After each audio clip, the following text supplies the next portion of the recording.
maybe.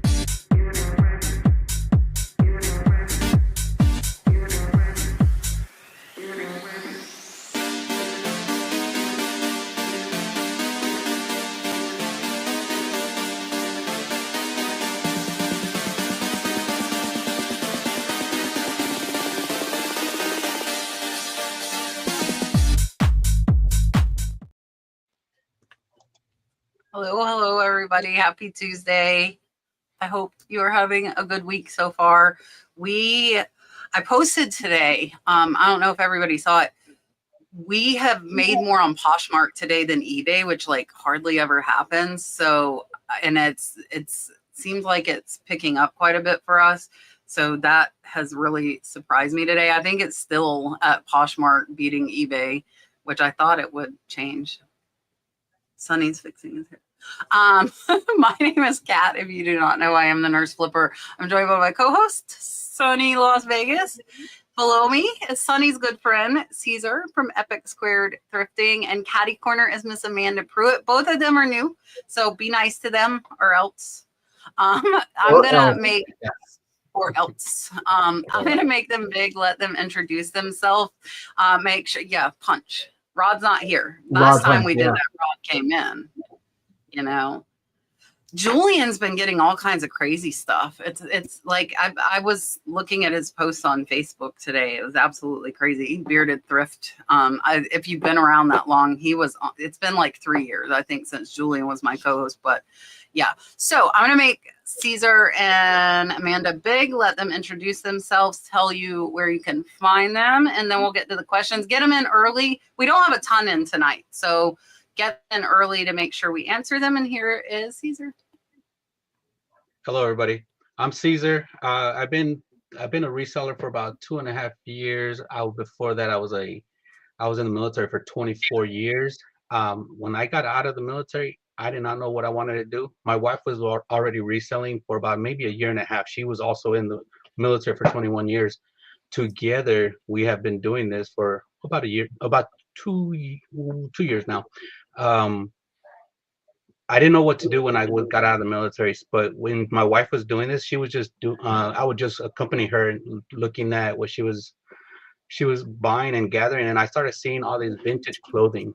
The vintage clothing was something that I was very in tune with because I used to wear this kind of stuff.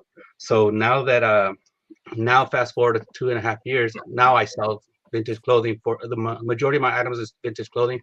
I have 3 locations here in Las Vegas. Physical locations. We sell on eBay, and we also sell on Poshmark. So if you have any questions for me, just let me know. I'm here. I'm kind of brand new. The people that are in here today. So please let me know if you have any questions. Perfect. Here's Amanda. Hi, I am in Orlando, Florida. I have been reselling for like 22 years, a really long time. I got started on eBay when I was in college, just selling my old books, and kind of went from there. Now, fast forward, I have 3 kids, so I'm very part-time right now. I am almost a full-time substitute teacher at my kids' school. So reselling has kind of over the years been full-time, part-time. I've had a lot of jobs in between. I was a police officer for a little while, so just kind of a lot. And right now we have an elementary, middle, and high schooler. So reselling definitely helps pay for all of the things that we are in. I'm kind of known in my little corner here of YouTube for kids items. Like I do a lot of higher end kids clothes and kids shoes and all of that. I also sell men's and women's clothing, and mostly I was on Poshmark and Citizen. Citizen closed up shop. There's a new app that I am working with, helping them get going with kids stuff. But I'm on Poshmark and Mercari, and eBay is, it's slowly but surely becoming my main platform again. I took a break for a little while, but here I am. I didn't see your orange bird until now, so I didn't know you were that close to me. I'm 2 hours north of you. And I go down there. One of my best friends has a place in Kissimmee, and she lets me stay there. So we go down there a lot to Old Town and take the kids. My son loves the Ferris wheel down there. So we're down there a lot. And I was just getting started on Citizen when they closed. I was like, because I was starting to like expand it. I don't do a ton of kid stuff. Except my son's, like if I spend a lot on his stuff, I'll put his stuff back up. But other than that, all right, let's see what we got. Hey, I had that too. Send a $3 super sticker, and I'll give her the super chat after this. She has a question. She said she's a solo operation. If you were, or you can answer if you are, a one-person show, what would you max your inventory at for listings on eBay, or what would you consider a number of manageable sales per day on average if you were individual? I'm going to assume full-time, and it's just you. So like I said, I've been doing this for 2.5 years. My wife was doing this a little bit longer than I have. When she started, she was doing about 10 listings a day. That's what people usually, when you're starting and you're looking through YouTube, that's what people recommend. I don't post a lot to eBay and Poshmark often, but when I do get into my moods and I get into like just listing, I list anywhere from 10 to 100 items in a day. But it's because I've gone and I've taken pictures for the last 2, 3, 4, 5 weeks. I don't think there's a drawback in either posting too much or posting too little. As long as you have quality items, that's what's going to sell. If you don't have quality items, it's okay. But you just, moving forward, you just want to make sure that you just learn from from your still inventory. And when your still inventory is not moving, you learn to say it's okay to let go. So.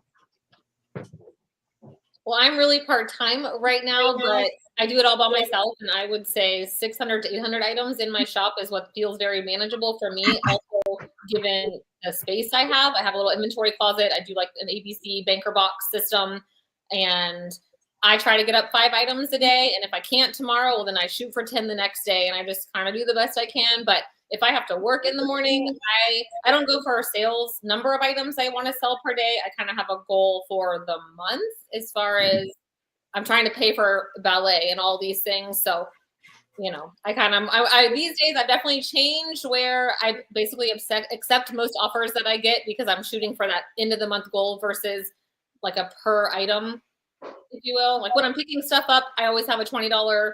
I'd like to sell things for 20 bucks in mine.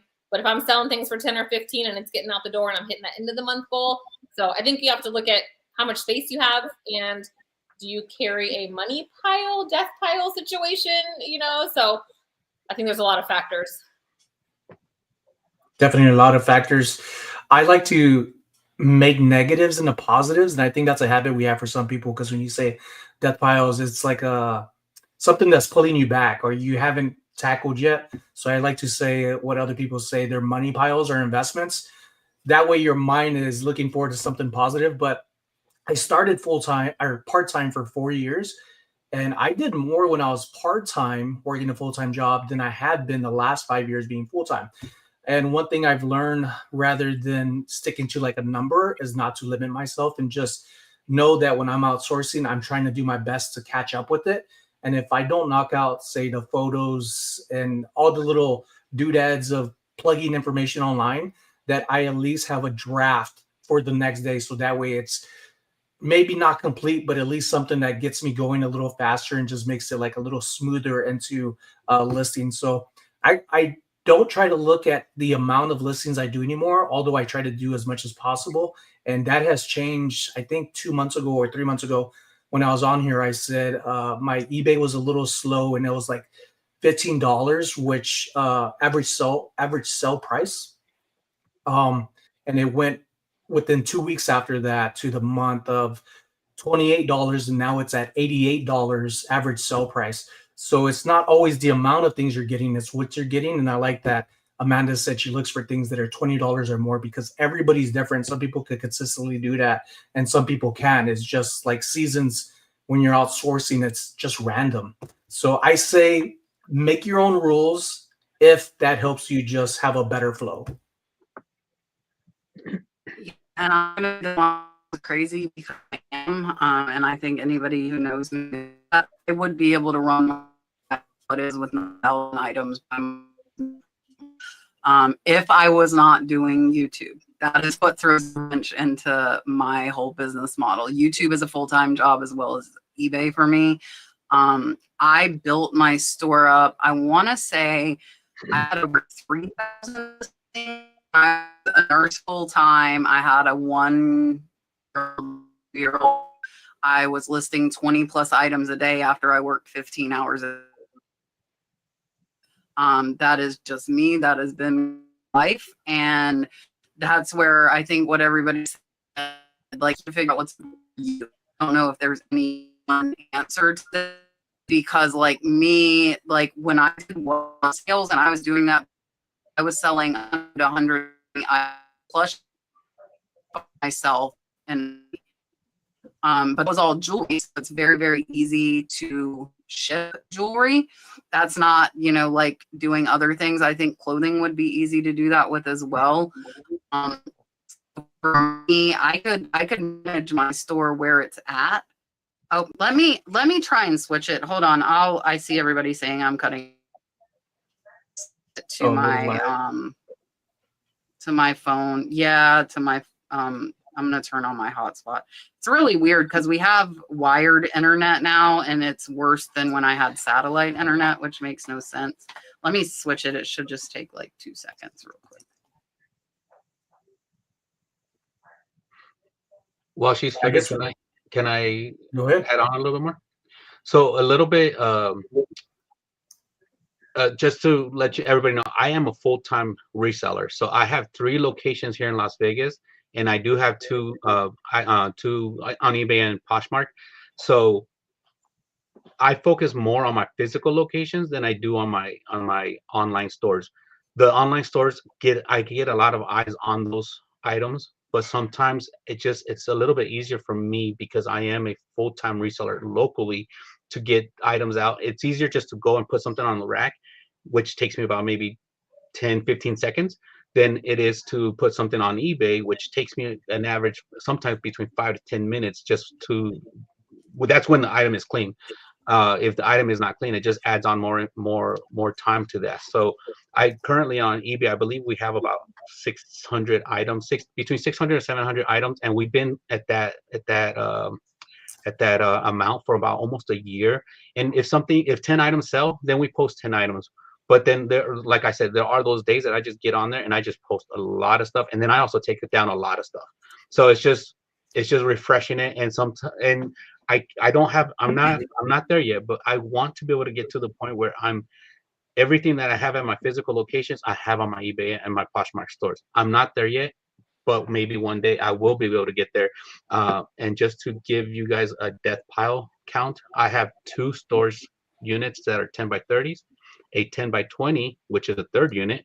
I have a 3-car garage full, and a shed that is ready to be stored, put in any of my stores or on my eBay. So sometimes my wife and I look at each other, and it is very overwhelming, and we have to sit here and we have to talk to each other. And it's good that we're each other's sounding board, because sometimes when she gets overwhelmed, I have to talk her down, and when I get overwhelmed, she has to talk me down. So it's a good thing. And then when my wife's done talking to me, I just talk to Sonny. I'm like, hey, come check this out. So it's a lot. It is a lot. Yeah, and you got to look at space, like Amanda was saying. Like, I have well over 5,000 square feet on my property that I can use for storage, and I buy a lot of longer tail items, even though I know they're going to be longer tail, because I know I have the space and I like them, and I get them so cheap. Because typically, like when I buy a big lot, one item selling from it is going to cover everything, so I'm okay with the rest just sitting there. A lot of people don't like that. They don't have the patience. They don't have the space. So I try and I didn't at the beginning of my channel. Now I try and impress that, especially like my vintage linens that I love so much. Those can take years to sell. So if you don't have a lot of space, I think you need to kind of hone in and make sure you know the sell-through rate of this stuff. Because if you have limited space, run out of space, like me, I don't want to have to buy a storage unit. There's none really close to me anyways. But I wouldn't want that. And I wish like Sonny and Cesar have where they can have the booths and do the markets in person. I don't have that option here because I'm so rural in North Florida. There are 2 or 3 antique malls that are close to me, and they all have like 2 to 3 year waits. and I'm not gonna get on it. And I'm not good at like the whole like merchandising thing. I would just like throw everything in there. So I don't know that that would be the best option for me really either. All right, let me give her my whale before I forget. Here you go.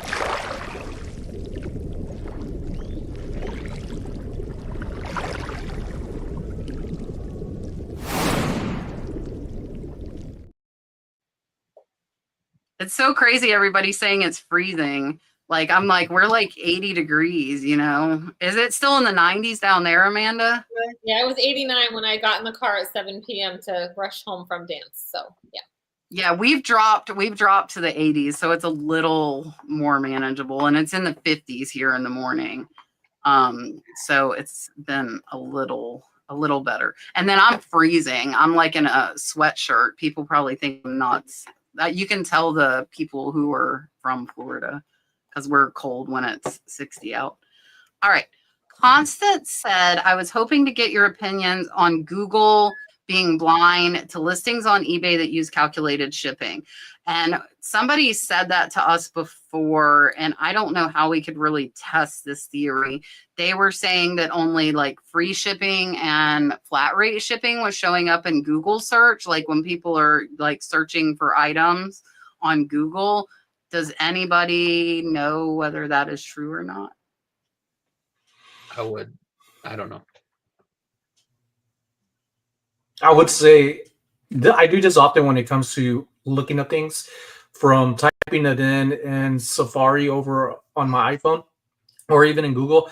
I often delete my history so that way it doesn't start pulling that algorithm of that's all it's showing me to refresh everything. So I do that pretty often, sometimes at least a couple of times a day, just because I'm not seeing things that I But know do you see your items with calculated shipping? No. See, I don't know. I really don't know. Maybe It's somebody in the never chat. stood out to me for that.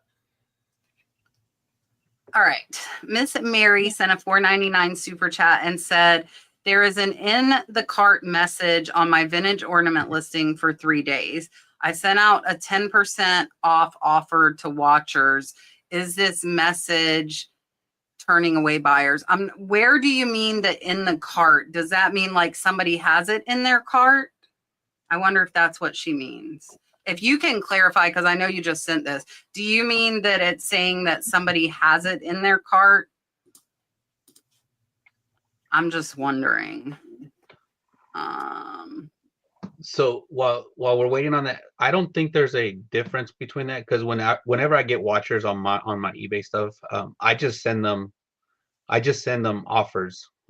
Especially, it just depends on how long the item has been in there. I don't think it detracts from other people, because once the offer has either been declined or accepted, I get the messages again, like saying, hey, this item is being watched again by another person or 2 people, and then I resend it again. So I don't think it's putting off watchers. It just depends if the watchers are not responding to the messages. So I think it holds it for 72 hours. I want to say it's either 48 or 72 hours. And once that message has either been declined by the user or has just run its time, I think it allows you to re-engage with other people that may be watching the items.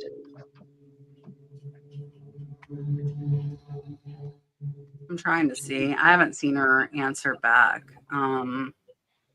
So, because I think, doesn't it? I don't know if eBay does. I feel like Etsy will tell you like 5 people have this in their cart. Does eBay do that? I've noticed that this morning on eBay.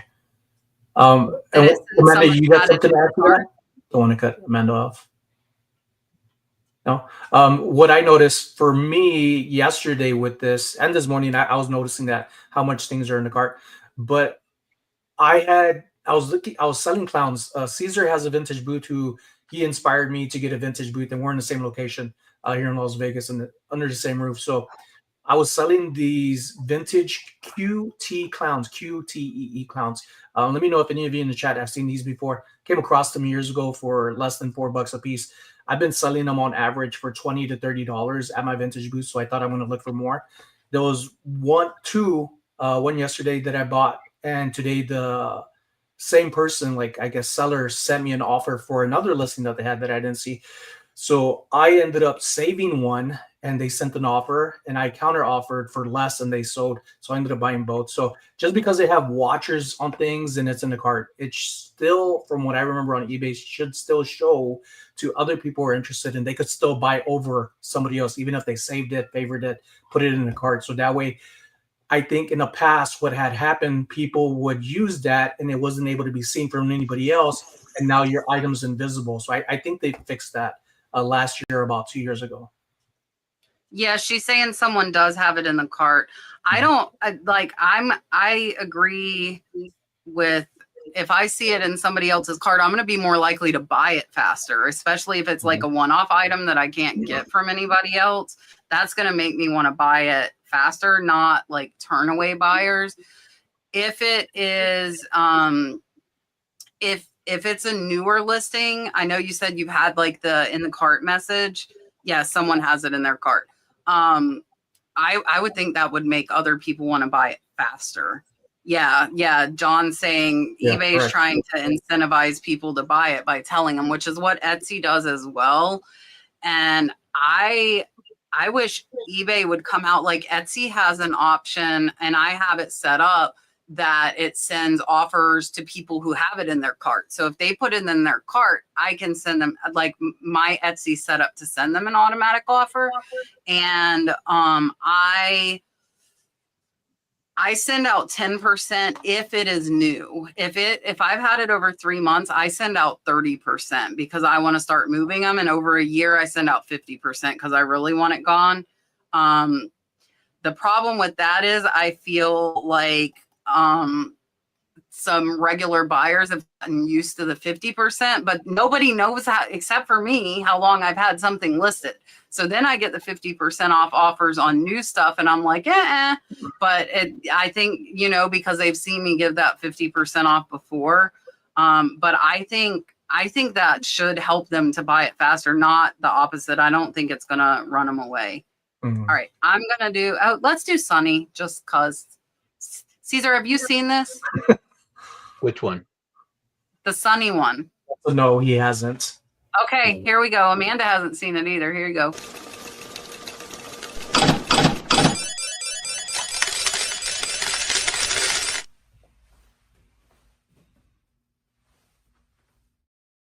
I love it. And the best part about this is I get to see that every week.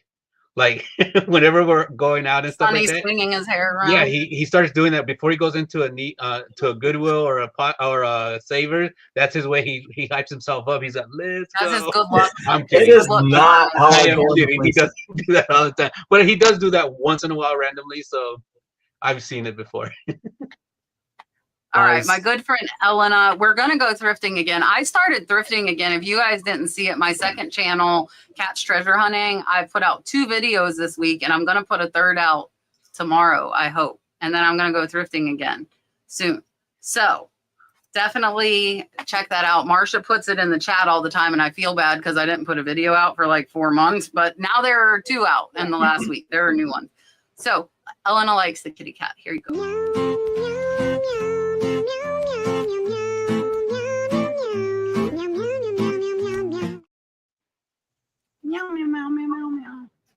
All right, Just Me says, what is your opinion on the popularity or decline of live YouTube sales? Isn't the public sick of them? I'm gonna defer to you guys because I don't have any YouTube sales.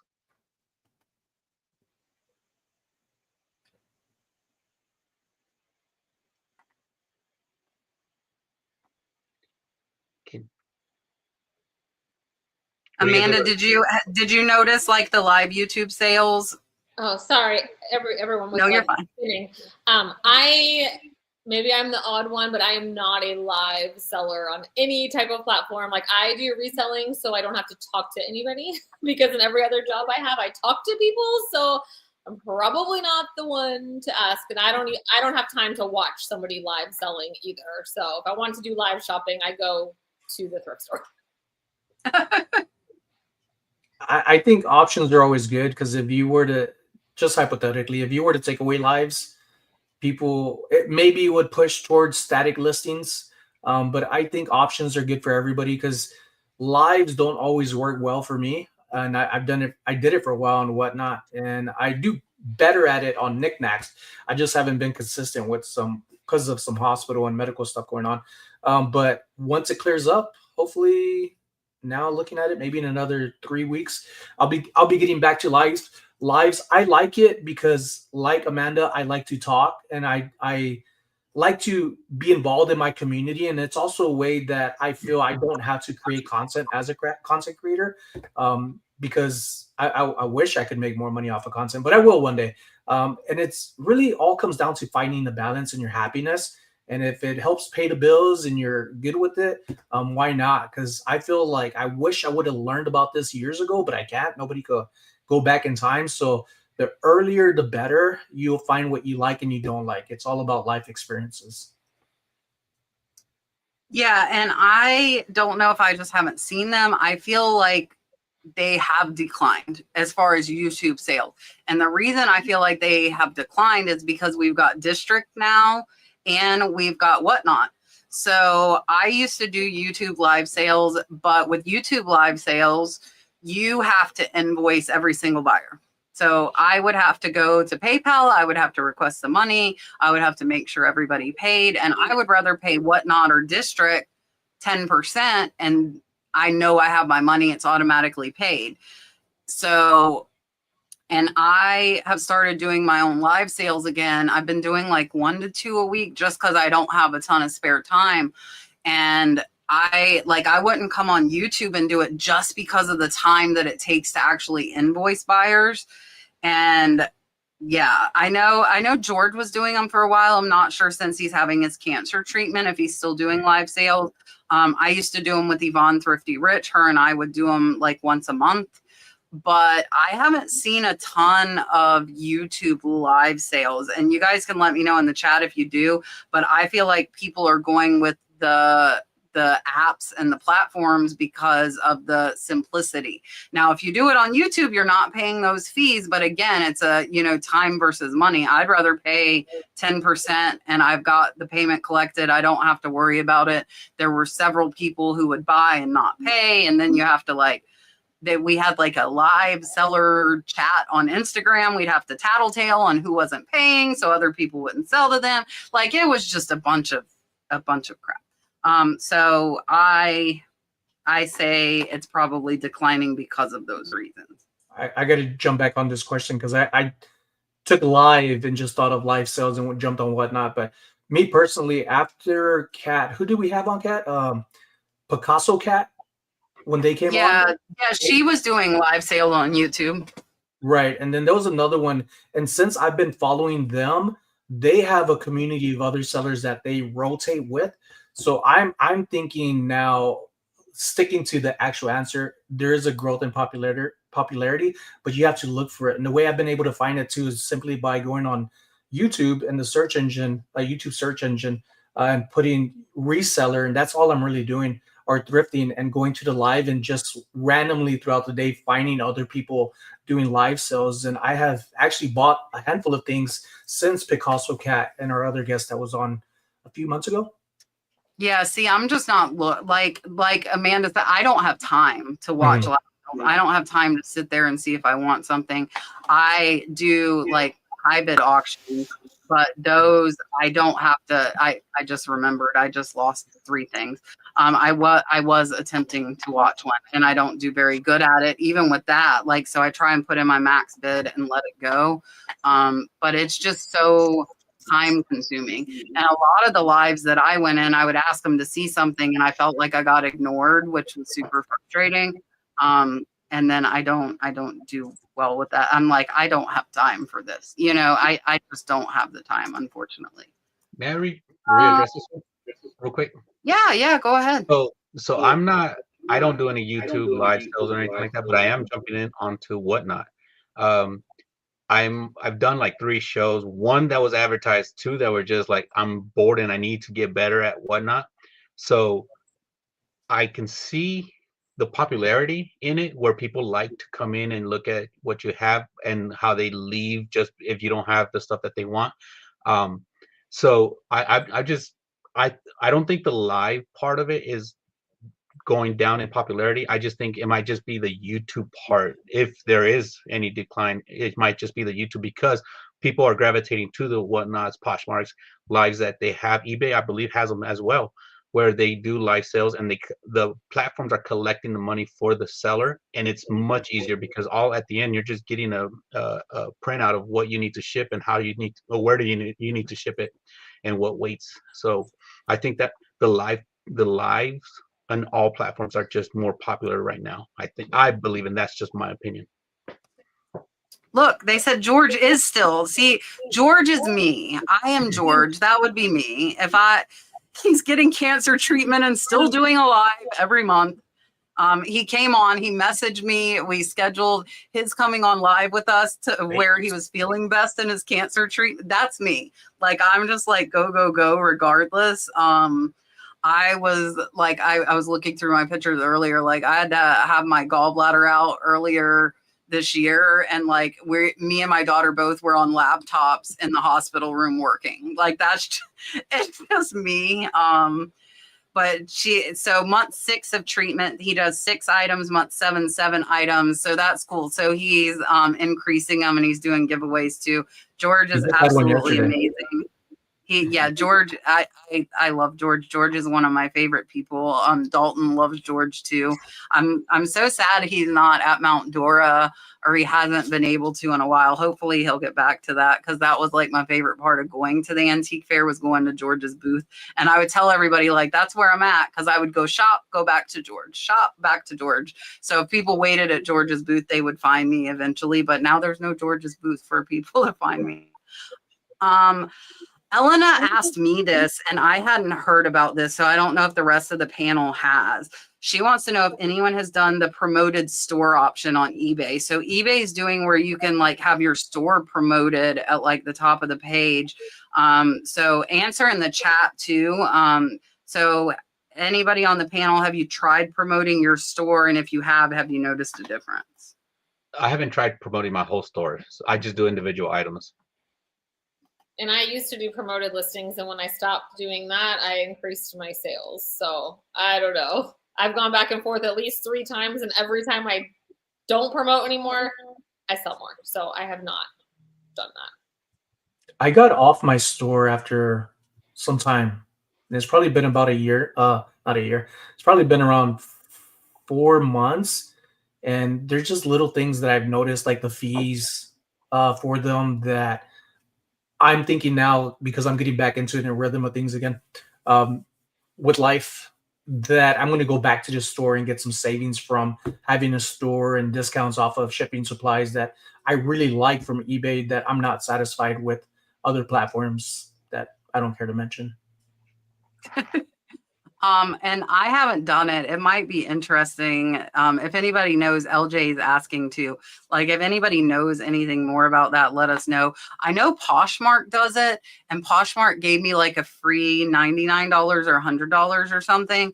And I did that, and I didn't notice an increase in sales. And then they were asking me to actually pay it. And I'm like, yeah, no, because I don't sell enough on Posh to pay like $100 a month to promote my store. You know, Posh is one of my lower platforms. Not today.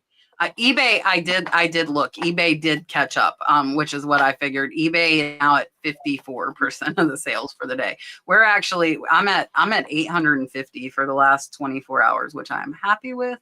And Posh is still holding. It's at 34%, and then the rest is Etsy. Mercari has done absolutely nothing today, but yeah. All right. Linda wants to know, what is the most valuable item you found at the bins, and what is the most weird? So can I have 2 answers on this one? Yeah. So at the bins, the most valuable item I have found was so I'll set it up. It was a t-shirt, but I'll set it up this way. My son and I walked in. We had about 20 minutes free. So we were like, oh, we're right next to the bins. We stopped by.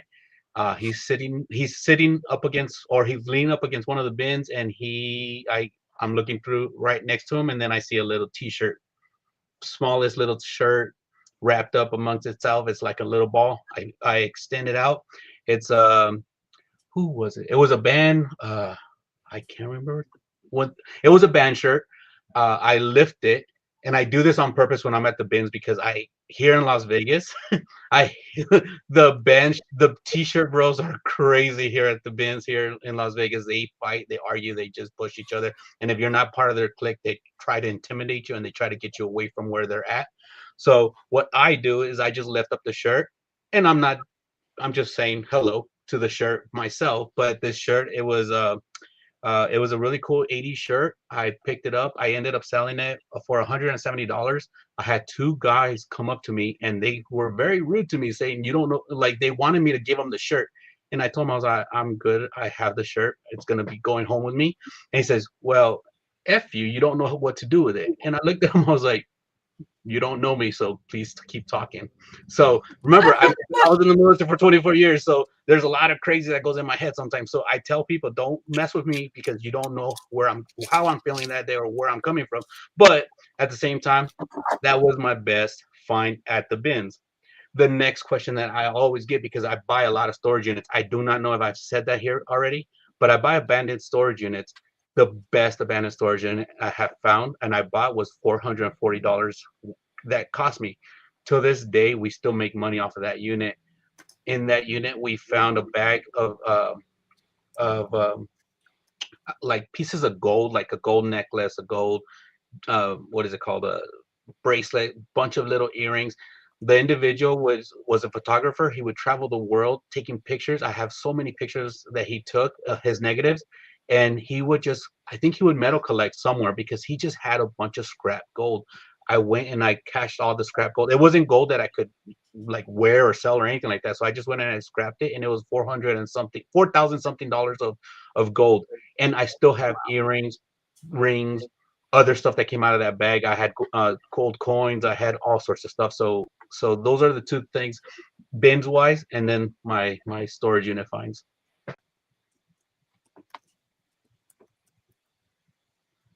Okay, I'll go. So I go to the bins quite often. That's basically how I do all of my sourcing. I live within 20 minutes of two different bins here in Orlando, and I take a lot of stuff to the buy sell trade stores for credit and then get my better inventory at the buy sell trade stores. That's kind of a little process I have. But I found a stife, like a stuffed animal, which is not my wheelhouse, but I knew enough to know the little gold tag was worth something. And it was a deer, and it sold within like 12 hours for $150. So it wasn't a huge, but for me at the bins, that was a pretty good return. And the weirdest thing was at the same bins, I felt like an animal, like a creature, a paw. And I pulled out this mink scarf thing, and it has like 12 different paws. I've still never listed it. It's in a bin just because it's weird. But I'm sure it will sell. I don't know, but can you imagine being in the bins and there's this animal? I'm always afraid I'm going to find like a mouse or something. I don't wear gloves. So that was my really fun, weird find, both animal related. Amanda, I also do not wear gloves at the bins. Just doesn't feel right when I try to. My best find at the Goodwill bins was when I first started. Always beginner's luck, huh? They were really dusty boots, super dusty. I ended up getting some T-shirt or garment that was in the bins to kind of wipe it off, and it shined right off the bat.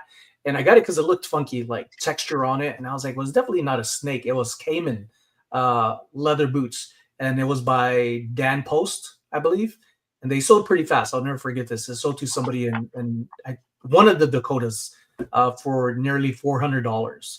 And the weirdest thing that I found was also at the bins around the same time frame was Family Guy, the dad. I forget the dad's name. And it was a collaboration with Kiss and Family Guy. And the only thing, it had a marking on the inside. I did wash it, and it sold for $32. So I thought it was weird because of stain, but I thought Family Guy, Kiss, it'll make money, and it did. Yeah, I haven't been to the bins in so long. I don't know if I can really remember because it's been years since I've sourced at the bins. I know Elena sources at the bins a lot, and I might go with her because the ones close to us are open. I went down there in Orlando. Next to the one where the Shop Goodwill pickup is, and I went once, and they like made you wait behind a line like you were in kindergarten every time they brought the bins out, and then like all of these ladies were fighting, and I felt bad because they brought me to the front, I guess because I wasn't one of the normal push through people and let me go first, which made me feel like kind of weird. But yeah, I haven't, and I don't wear gloves when I go to the bins either. I used to go a lot, but I don't go anymore. I'm bad. I have never left the bins without under, I would say 50 to 75 pounds ever. I will find stuff. I will fill up carts and then I'm like, what did I just do? And I mean, I find good stuff, but I don't know moderation, especially when it's cheap like that. I really don't know moderation. That's how I end up with so many of my dollar clothes. We're guilty of that too. It's horrible. I'm going to put this up from Mark and let you guys answer in the chat as well as we'll go around the panel. I think everybody said the beginning, but we'll say again where we're from. Yes, I'm from Las Vegas, but originally I am from El Paso, Texas. I was born and raised there, graduated, went to college, joined the military, went all over the world, and the Air Force dropped me off here in Las Vegas. So I'm Vegas now. And I'm in Orlando, real Orlando. A lot of people say they're from Orlando and they're not. My address is actually Orlando, Florida, and I've been here. Not Kissimmee. Yes, I met my husband working at Universal, so we are diehard Orlando.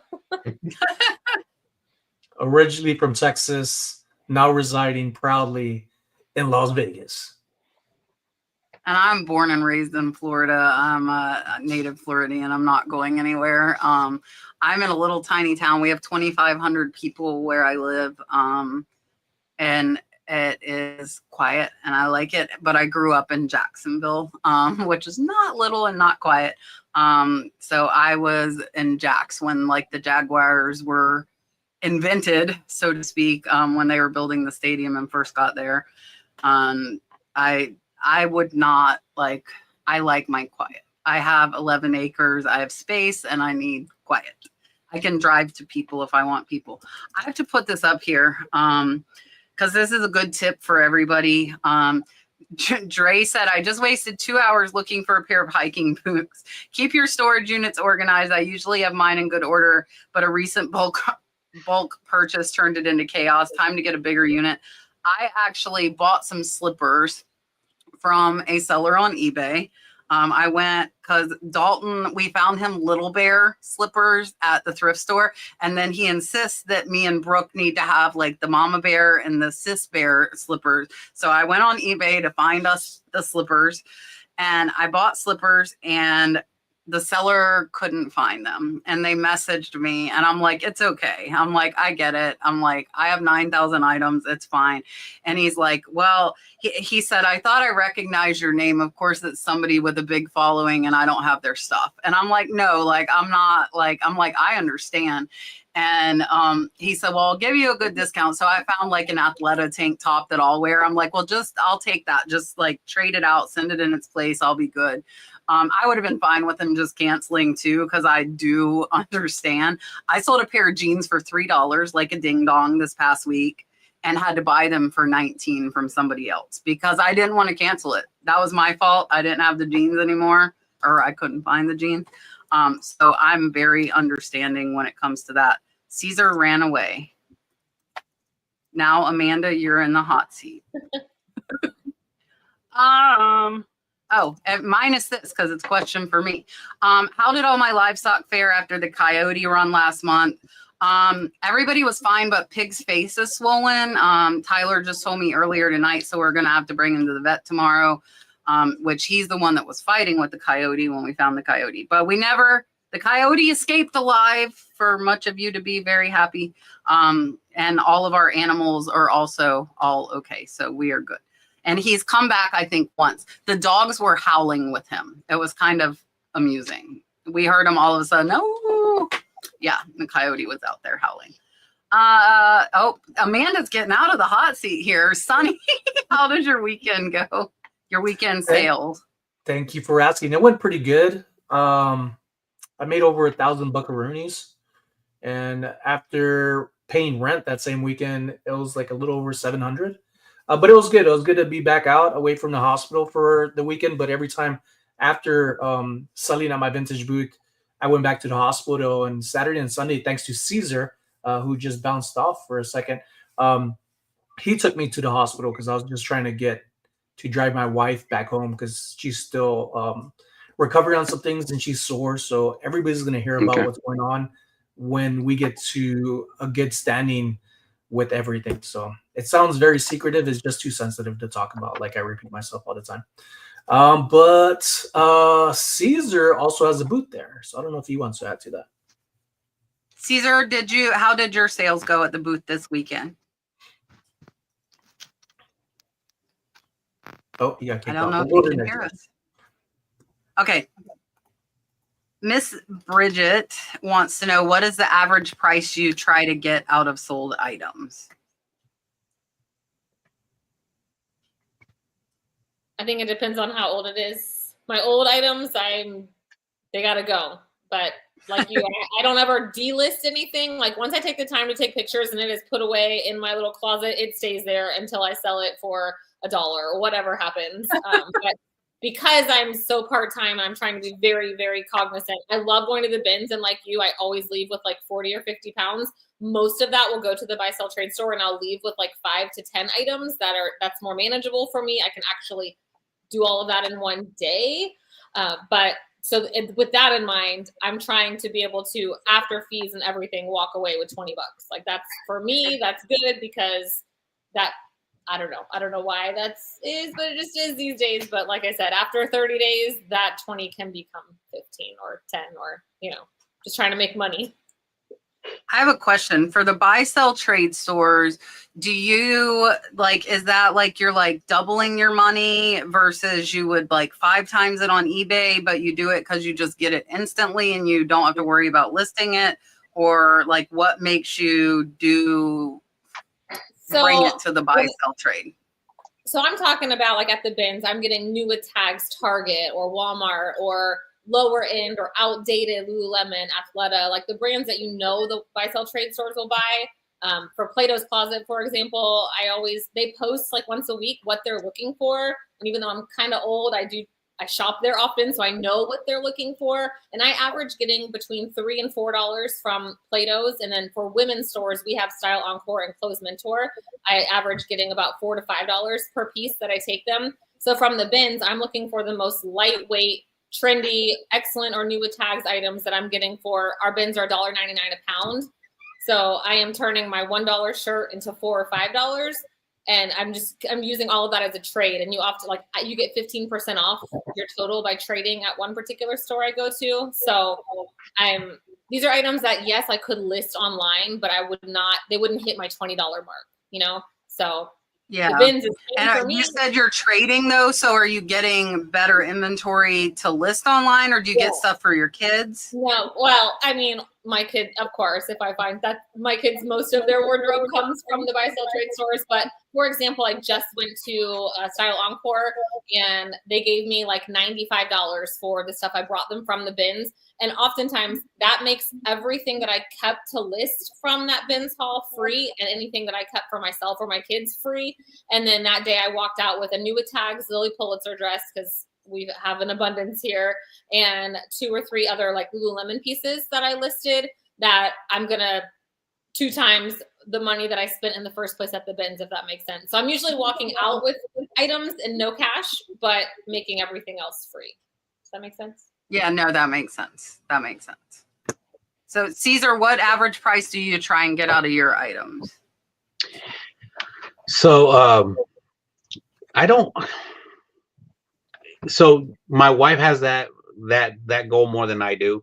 It's around the $20 to $25 range. But one of the reasons we buy storage lockers was because our cost of goods are so low. Most of once I'm done processing a whole storage unit, we have so much items to list and stuff like that and to sell that our price of goods are usually in the in the pennies. We're talking about anywhere from 1 penny to about 10 cents. So any profit at that point is gonna 10 times more or more my profit. So what we try to do at that point is we do the buy sell trade stores as well. But Mhm. with the amount of time that I don't have, sometimes that our inventory just stacks up that much where it's just not. I don't know. It's just not something that I look at all the time. So that's why sometimes there's times that I'll sell a t-shirt for $5, for $5, and I don't feel like I undersold it because I'm giving somebody else a better deal when they can go ahead and turn around and sell it for much more, because it's just so much items that I have in my storage units that I do not mind selling something for very, very cheap. And it's not cheap because it's a cheap item. It's just low cost because it's like I've already profited on that unit already. Sonny. Oh, Amanda, already went? Yeah, I'm Amanda gonna. went. Yeah, that's right. Back and forth. I try to get as much as possible because I have a booth. I've been mentioning that more and more. I don't mind selling now $10, $15 items because I often find those items in like a grab bag and they have multiple items. So I know more each month that I go, just these 3 days, weekends out of the month, more and more about my customer base, that I am picking up things and they're selling as soon as like these specific customers come. And then not, I know other people like, we talked about this, I think 3 months ago with Kat and like jewelry. Kat brought up actually selling cat jewelry does really well. And for some people, rabbits do. And I got giraffe customer base clients that come and all these other things of hippos. So it's a little different than online. But at the same time, with that, I try to find items that are first good to sell online. And that's like the standard for me to also bring it in my vintage booth. So I know even if I take the items from my vintage booth for $10 to $15, I will still be selling it for that price range over online. And for me, it makes sense because not all the times am I finding items and I'm not reaching for items just to say I could sell them. I just know more about my business and how to turn a dollar into several dollars and just keep feeding the beast and repeating the process. Yeah. Yeah, so the average I want to get is $50, but the minimum I really want to hit is 25. That's because I pay somebody to list, and if it's less than that, I typically will lot stuff up. So I try not to pick up the lower cost clothes anymore unless I find like two of the same brand, the same size. So like I can put like, actually the last time I was thrifting, I picked up like 2 Tommy Bahama swim trunks that sell for about 20, but I'll probably put the two together for 30, 35 bucks and do that instead. Scrubs I have quit getting unless I get same thing, unless I get 2 the same size, the same brand, just because I want to hit a minimum of 25. But like Amanda, I'm a list it, forget it. It sits. If I put the time into listing it, I'm going to keep it. So I do a lot of like, I just told you, I sold a $3 pair of jeans that I thought I had, but I didn't. But I have a lot of like $5 and $10 stuff. And I still like, if it was just me, $1 into 10 is amazing. Like 10 times your money, you're not going to get that profit with like anything else. So I don't think there's anything wrong with like $10 sales. If you get enough $10 sales, you're going to be doing good, and then throw in the other stuff. So for me, I try and hit 25, but I still have a ton of stuff in my store that's under $10 from when I was doing it by myself. So real quick, Yeah. I didn't catch everything that Amanda said because I forgot to pay my internet bill. It went down. Not just kidding. No, so so I agree. Like whenever this is where my wife and I don't agree on sometimes. And it's about the listing part. If I see it, if we put time in listing it, I don't really care if it sits there for 2, 3, 4 years. It really doesn't matter. We already put the effort into it. Why take it down when we know we put some effort in. My wife sometimes wants to just take it down And I'm like, just leave it there. We've already worked it, and somebody hasn't found it. The right person hasn't found it, and if we leave it there, that right person will find it.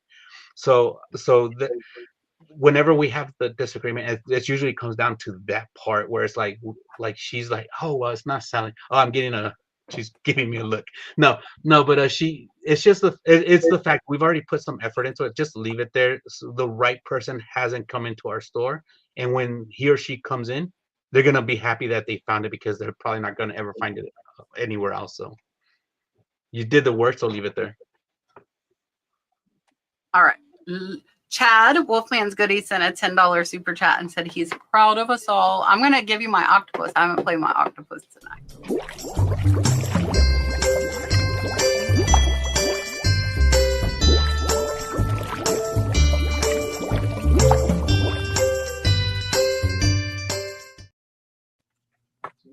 I was answering Constance asked if I could tell her the residents of my town. I don't know them, and I'm very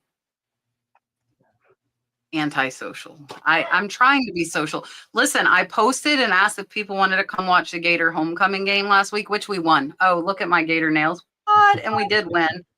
It wasn't upset. They did not expect us to win. But guess who came? I posted to 2,500 people on Facebook. My mom. So not social. I really am not. So me and my mom, I made meatballs for me and my mom, and we watched football. I'm really not overly social, which I know a lot of people are like, wait, what? Because of what I do, but I'd rather stay home and watch football and baseball all day. All right, Karen, this is really, really funny because I just did my research video for Sunday on brass. So Karen says she has a set of 12 vintage brass dessert forks and 12 brass Dimitas spoons. Would you sell the forks and spoons separately as sets of 12, or would you break into 2 lots of 6 spoons and 6 forks? So if you found those, what would you do with them? How would you list them? Me, I would lot everything together just because I think it would be easier. And if somebody doesn't need all of them, they can move them themselves. But that's just me. I have 3 sets of silverware sitting in my room for the last year that I have not listed. So I'm not this is when I'm trying to step outside my comfort zone, and instead I haven't listed, but I would go with sell it all at once. I wouldn't sell the Dimitasi spoons until I learn how to actually pronounce it, which isn't here when you put it in the title. But I personally would sell it all together. And I've done this before, maybe not with that type of things, but say a mixture of garments, and people will often say, hey, they'll either buy it all or they'll message me, hey, can I buy this set instead of the whole set? And it all depends on how you do it, because I've done it before, and yes, I have separated some things if it made sense. So yes. I'm going to agree with Miss Linda, and I'm going to go with option C and say I would list them in sets of 4 as well. And sets of 4 forks with 3 lots available and 4 spoons with 3 lots available, because the majority of people are going to want 4. So, but I would also research and see if I saw them and saw them selling in another like quantity or way. Yes, Sonny. Thank you, ma'am. Working in a casino a few years back, there's a reason why casinos, and I just plugged this in, I don't know if it makes sense or not with reselling, but I tend to think about other cultures and people's ethnic backgrounds. 4 is a bad number in some countries, and they may not buy it because of that, to bring in something that's supposed to bring in nourishment for something of bad luck. So that's why I would not use that, because of the number 4. Yeah, and see, that's like with your experience. So like for me, I'm going to do them, but if they're expensive, I'm going to do them individually and put that I have 12 available. I'll list them as 1 and put 12 available. So I would really want to try and find similar ones and see how they're selling. That would be my biggest thing. All right, Carrie wants to know, and I actually just had this happen. If you had a very rare item up for bid on auction, it didn't sell, would you just convert it to buy it now and wait? or would you run another auction? What would you do?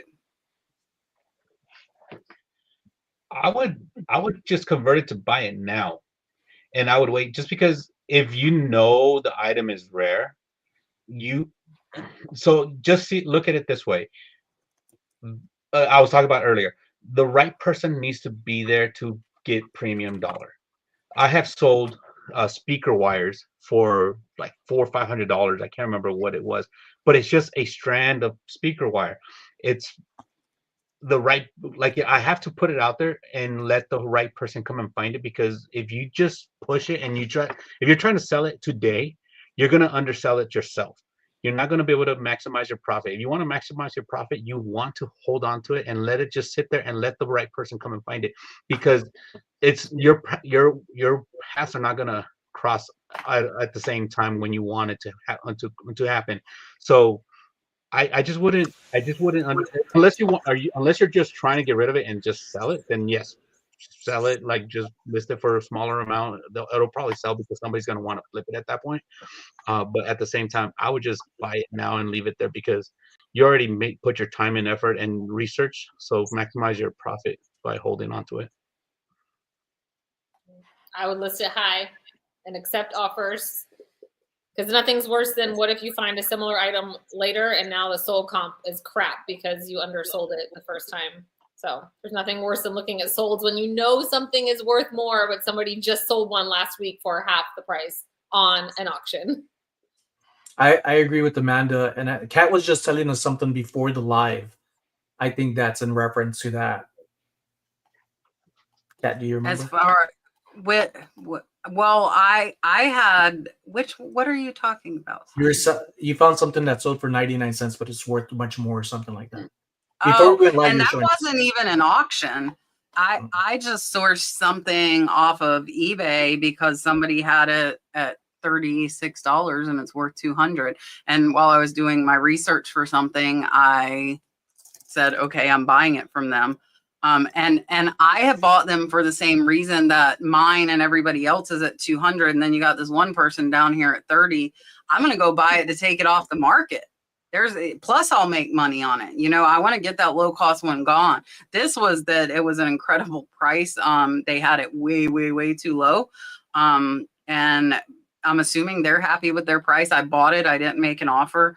But I just had a really rare ring. I sent pictures to quite a few of my jewelry friends. And then I also sent it to George, the antique nomad. And I rarely do that with any items. I will just let stuff go. George thinks this ring is from the 1920s. It's like a carved jade ring with a cameo carved on the face. It's just incredible. I ran it on auction at $99. I didn't get any bids.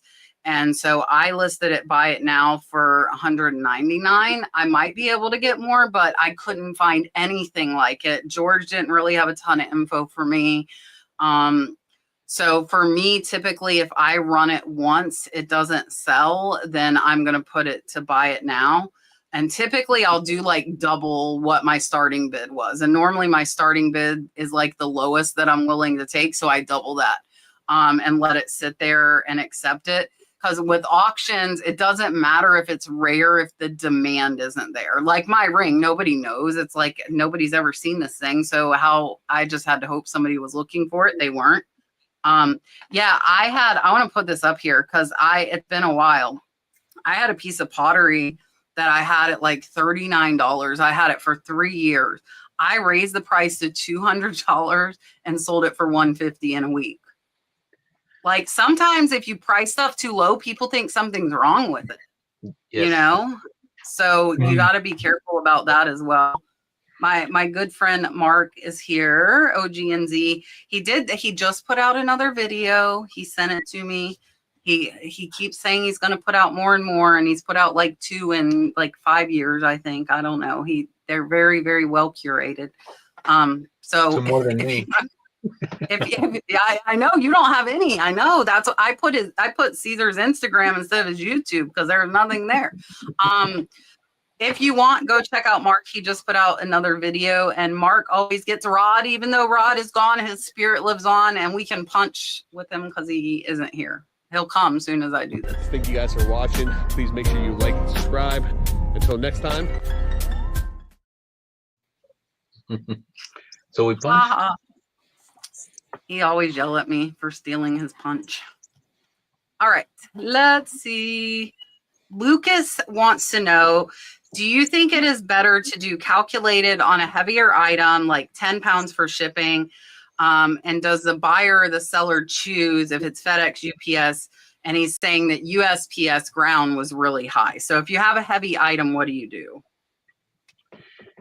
So I actually sent, I think it was 60 tablets from here to Florida, Miami, I want to say. And when I was looking at when the individual reached out to me, I priced them really high. He reached out saying, "Hey, I want to buy them all. How can we work on shipping?" So I researched. He did his research. I did my research, and I told him that I gave him my discounted shipping, the rate that it was going to be for my discounted shipping, because he was taking all 60 tablets, and I did the calculated shipping for him. And I let him choose what he wanted to go from USPS, FedEx, or UPS. If I didn't have, if that was a case, if it wasn't for him doing that, I probably just go with the calculated shipping, and then I would choose it for the customer, because I do try to get them money back. Like if I do calculate, like if I get shipping and I've gone over by 10-20 pounds extra, I will return that money. I'm that kind of person that I cannot keep money that is not mine. If they sent it to me for shipping, I return it to them, because it's not my money to keep. So that's just my personality, and that's the way I've been all my life. So that's just me. I only do flat rate shipping. And if I have a really heavy item, my go-to, I'm in Orlando. I always just kind of go on the USPS website and put in 90210, because it's really far and it will inevitably go to California. It's just what I've always done. And, sometimes I lose $1 or $2 on shipping, but other times I make $1 or $2. So I always try to I kind of have in my head, 8 ounces is $5. I have set rates that I do, but there are times I've had really heavy items, and that's what I do. And I always select where it says economy shipping. I don't even know what that means, but to me, that makes me pick whatever is cheapest when it comes time. So sometimes it's UPS, sometimes it's FedEx, and I've never had anyone complain how I send it. But I'm always afraid if I select priority and I end up I don't want to send it any other way, even if it's cheaper, I'm with Amanda on that. Oftentimes, I don't think I really get anybody that asks to change my option. I tend to change it myself, as long as it falls within the same days of, say, if it was priority, if it's cheaper, say FedEx, as long as the days aren't going to take longer to get there, and it saves a few bucks, cool. But I try to have the shipping right on time. But majority of my sales are on flat rate boxes, medium flat rate boxes, and padded flat rate envelopes. And if it's anything different, it's going to either be like small poly mailer bags for $6 or less, or shoe boxes. They're called O shoe boxes. I love them for a lot of things, and that's usually marked at like $9 to $15, depending on like the weight, if it's a shoe or a plush. Yeah, so I do all calculated. I don't do a ton of stuff over 10 pounds, but I have some, and I will choose 2 options. So I'll normally have USPS ground, even though it is normally high, but then I'll pick whatever's cheapest out of FedEx and UPS for the second option. And if you put 2 options, then yes, your buyer can choose which one they would like to use. And if a lot of times those eBay estimates are like really off. So when you actually go to print the label, it's like way cheaper. So then you could contact them and be like, hey, I know you chose FedEx, but USPS ground's actually cheaper by $10 or whatever it is. And I was thinking about this today. Cesar saying like giving back as far as the shipping. Like I had somebody that bought 4 items from me. They paid $46 in shipping. That's what eBay charged them for the combined shipping. It cost us about $20. So I sent them back $25 For me though, like if they paid 10 and it cost 6 or 7, I'm not going to send the $3 back. But if it's, I would say if it's like $10 or more, I'm going to send it to them. But other than that, I don't, because I figure it into cost of like my goods. Yes. So if it was, I do the same thing as you. So if it's a $1 or $2, I do not return that. If it's like 10, 20, $30, I have gotten some orders like that where I have a bunch of items listed together, and you can buy them. You can buy 1 or 40. So once they buy 40, it's calculated to that one item, and it adds it up quickly. And that's when I say I return the money. It's not on every single purchase, because I do have cost of goods on mailing supplies and stuff like that. So I do take that out of there. Yeah, and I actually today did I did the email. I emailed the Poshmark people. Amanda, have you done that? Have you emailed asking for the Ground Advantage supplies? Yeah, I have them. I had to email twice. Did you email or you called? Listen, I don't like to even get 'em. order pizza. I don't want to talk to nobody. So I emailed, but I didn't hear anything. People were like receiving the stuff, and I never got, but I emailed the second time, like a week later, and I got an instant bounce back email. So if you didn't get an instant bounce back email, you need to email again, because I got my stuff within like 4 or 5 days after that. So. Oh, okay. Because I sent the email out with all of the. Now I'm gonna look. I did it like earlier this afternoon. With the. Now I'm looking. It said something like, "Thanks for your order. We'll get back to you when we ship it." And for some of the things, I did get a secondary email, but then they all started showing up, and they come like one thing at a time. Like the bubble mailers came at a separate time from the shoe box. I don't see automatic one, so maybe I need to email them again. I just copied and pasted my original one, and I sent it to the exact same place. So I don't know what happened the first time. Okay, I'm gonna try and do that. All right, this is a fun question. eBay guy sent a $2 super chat and said, what hobbies do you all do? I play Dance Revolution. Well, I can't dance. No, I'm just kidding. I like to dance, but I don't dance anymore since my bad back just goes out anytime I sneeze. So it's just gonna sound cheesy, but my fun is reselling. I really do enjoy reselling. This is my full-time job now. And I tell people that if I wasn't reselling, I'd be working back in the government, military, or doing something like that. And that was so stressful. So I'm having a great time every time I'm doing something.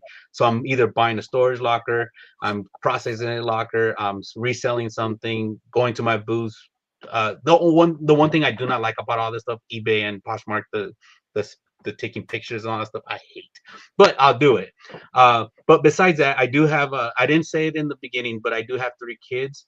My wife and I have 3 kids, and we have 4 fur babies. So my time, if I'm not reselling or doing anything on or processing stuff, I'm hanging out with one of the 7 or 8 beings in my life. But mostly I'm usually at the soccer fields. If Sonny ever sends me a message after hours, I'm at the soccer fields, because my boys play sports and everything like that. So I'm usually out there with them, and that's fun too. But I'm also, when I'm out there waiting for them to get off of the field, I'm usually doing something with my business, either listing, looking to buy something, looking to buy another storage locker to process. So, but that's fun to me. This is fun. If I wasn't having fun, I would not be doing this. Well, I'm like a glorified Uber to the dance studio, if that counts. I also currently run the uniform room for the marching band at the local high school. But I have chickens. Even though I live in Orlando, I do have my chickens, and I have swans. I have 2 pet swans and 2 pet geese. I live in the middle, like I'm 10 minutes from the airport, but we have this little slice of our own we're on an 1.5 acres in neighborhoods around us. So I do sit outside with my chickens and my wine, and that is my hobby, hanging out with my chickens. I started getting back into drawing some characters. I started out with original characters back in college, and I had a clothing brand back then, and I used to do acrylic drawing. So I haven't done any painting or coloring. I've just been drawing and working on a kid's book for our child when everything comes together. And telling my wife about it, she's like, "Are you gonna get it published?" And I wasn't thinking about it at first. I was thinking more of like for our kiddo when it works out. And I think I'm going to push it as far as I can with the mentality that I'm now with everybody here on the panel. I'm a parent. I will say that. That's a little leap for you all. But I'm excited about it. I think having this now, this blessing that I have so much more to push for than what I was seeing just me and my wife. So it's exciting. It's like a new burst of energy and seeing all these new beginnings all over again through different eyes. Yeah, so for me, I'm pretty gym obsessed for the last 2 years. I posted that too on my Facebook. I'm now down 80 pounds in the last 2 years. And I love the gym. I'm there 5 days a week. I love swimming, but I had to cut that out because I was behind on my listing. So I had to be an adult and stop going swimming every day. I will pick it back up once I catch up. And then the other one is going to be the water, the boat, which we haven't done a lot of lately. I've been traveling, like we went down south last weekend and hung out with Trish from List Perfectly. She's one of my closest friends. We hung out on Clearwater Beach. We went to the aquarium, which was fun. The ocean, like whether it's the aquarium or actually going to the ocean, which we did both. That is my biggest things. Oh, I got to give him something. What are we going to give him? Oh, I'm going to give you my swimming one. Here you go.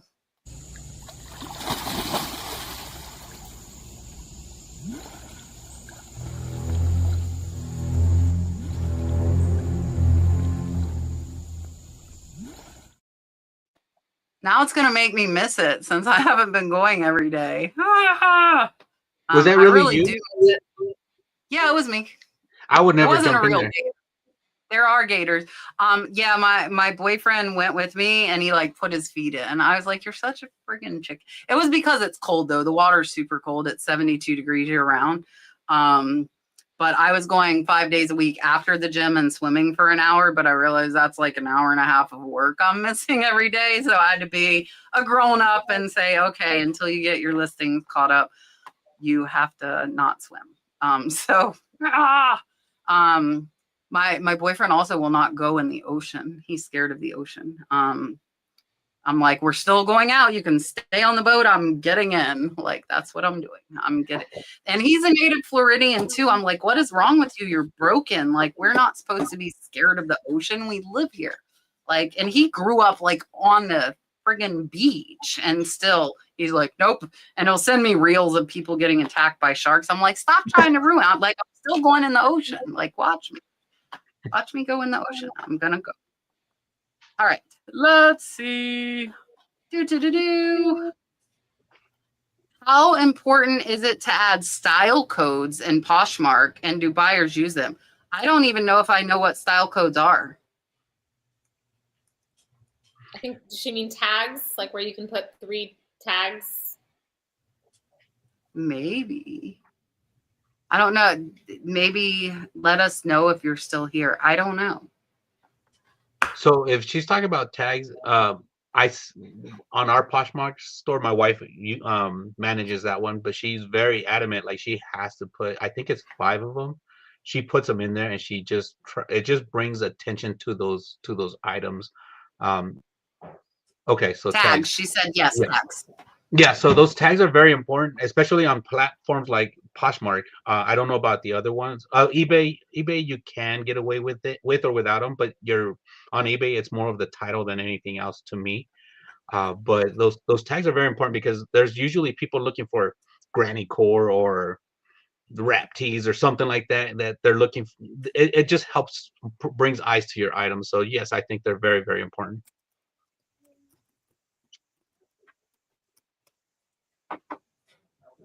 I have nothing to add. I don't sell on Posh.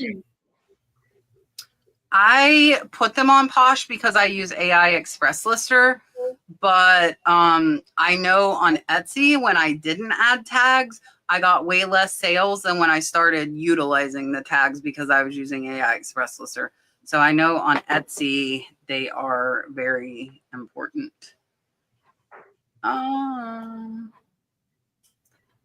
Karen with a C said, I'm considering getting a second laptop for reselling. For now, I have to be upstairs sometimes and in the basement sometimes. What are your Right. thoughts on getting a second one?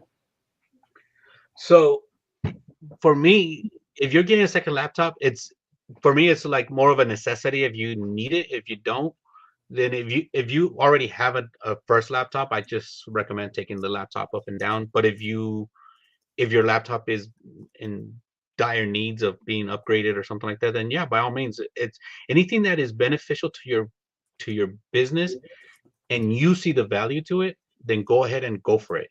Uh, if you don't like, if it's not going to bring value to you, and it's going to take you a much longer time to recuperate that amount of money that you're going to be spending, then I would say back off a little bit. But if you see it and you think it's gonna help you list more, then go by all means go ahead and do it.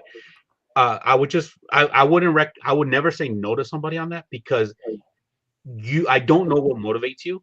And if getting that second laptop is gonna motivate you to put 3, 4, 500 more listings out there, then go ahead, push yourself. That might be the carrot that you need, and by all means, go for it. I recommend that you do it if that's what you feel is going to be beneficial to your business. So I would have to ask my tax guy, who's my husband, and just say, hey, do we need any more write-offs? Otherwise, nope, not till it breaks. I haven't been wanting a second, or I've been wanting not a second computer, but a second phone that I know will help me have a better flow of things. For example, to say when I'm sitting here on my computer, to be live streaming, promoting myself, say on TikTok, and also be working at the same time. I can't do that, say on TikTok, because you need your phone. But same thing I want to use for, like, if I'm on Whatnot, if I have to research something or see what I have that somebody's mentioned before. And with Whatnot, I've had where had a category of things on Whatnot and things weren't doing very good. And I was trying to find what I had on my phone and tell people, like, I have this interested. So I was trying to pull wherever I could to make sales. And lo and behold, I brought in some vintage Care Bear toys, but I had to look on my phone where I had it because I was using SKUs at the time to find what bin to go run to and pull it. And from no sales to trying to just brainstorm, running to my garage, getting the bin of these vintage Care Bears, making over $300 in sales, which it wasn't working again right at the moment. And then all of a sudden, boom, like it's a hit. So I think two things are good. It has a good process of flowing. If you know you're going to be using it, then I say go for it. Yeah, I'm laughing at Cesar because for me, like, the thing I have to have is like another planner or more new pens that I really don't need. That's like my carrot for myself. I think that's a nurse thing, like just notebooks and papers and like writing stuff. We have like there's one sitting here. We have 2 iPhones that we use for the business because one was running live sales and then the other one we're posting listings with, and then I have my personal one. Now, as far as a laptop, I just have one, but we also have a desktop here in the shed that we use for shipping and things like that. So my laptop is really, I mean, it's literally a laptop because I sit on the couch and do my work. But I don't think I would like carry it out here to do work. So I agree with Cesar. If you think it's going to motivate you and help you make more money, then by all means get it, because laptops can be really, really inexpensive nowadays. And it is a business write-off. And yeah, I would do it if you think it'll help you be more productive. Nancy wants to know, how do I list so many items in one day? Do I do the entire process, photo, listing, cross-posting all by yourself? I'm using Express Lister. So I don't know if you were referring, like when I was saying I was doing the 20 listings a day when I was working full-time, that was all by myself. At this point now, no, I do not do anything except for price and cross-post them. So and that 20 is out the window. My goal is 50 listings up per day right now. So I try and get between 250 and 350 new listings up a week. And my goal for my employee is 30 to 40 new listings up a day. So she is photographing, putting them into AI Express Lister, removing the background photo room, and putting them into the AI Express Lister, at which point I pick them up. I will edit my titles for keywords. I will check the description, and I research and price. And so when I say I put up 50 listings, that's 50 listings to 5 platforms. So that's really 250 listings a day that I'm doing. And that I can do 10 listings with researching, pricing, and cross-posting to 5 platforms in an hour for 10. Now she, if I was doing it all by myself, I was doing between 10 and 15 an hour from beginning to end by myself. So, and that was just a one platform though, because then my mom cross posted for me. We've kind of evolved over the years. So I could do sell similar on eBay. That was before like AI. Photograph, list, and put away 10 to 15 in an hour pretty easy. And I've talked with some people, I feel like 8 an hour is pretty average. So about 8 minutes a listing, I feel like is adequate time. I would step back, like if you're not able to do that, and see, like I'm doing one-on-one coaching, a lot of people overthink things. I am not about wasting time overthinking, especially when it ends up being a $15 item and I just wasted 30 minutes trying to comp it. I will just price it where I think it should be and let it go, especially with like vintage linens that I'm not going to find the same item. So if you're not, if you want, it's hard because I'm a workaholic and I know most people are not. So I have to remember that. But I think if you want to, I feel, especially if you're doing it full time, I think you should be able to do 30 listings a day with no problem. And you got to figure out what's holding you up, whether it's like, I don't buy stuff I need to clean, so I'm not putting time into cleaning things. I photograph very fast. I'm not like, some people are really OCD about like having every single picture perfect. And yes, they should be good, but I can photograph 10 items in less than 10 minutes. And that's like 5 to 6 photos each. Like I lay them, you can see she's listing shirts right now. That's why they're laying there. I'll list them. I'll have them all laying there, and then I'm boom, boom, boom, boom. Like I go. I'm not like worrying about every little wrinkle. And if you can't get that done, I'd say you're probably hanging up on something that you don't really need to hang up on. But if you don't need the money, then don't worry about it. You know, that we were talking about that last week, about like people that do like the pretty wrapping paper and the hand signed notes that I rip off and throw in the trash. You know, I mean, yes, it's nice. Yes, it's cute. Is it going to make me want to buy more from them? No, it's not.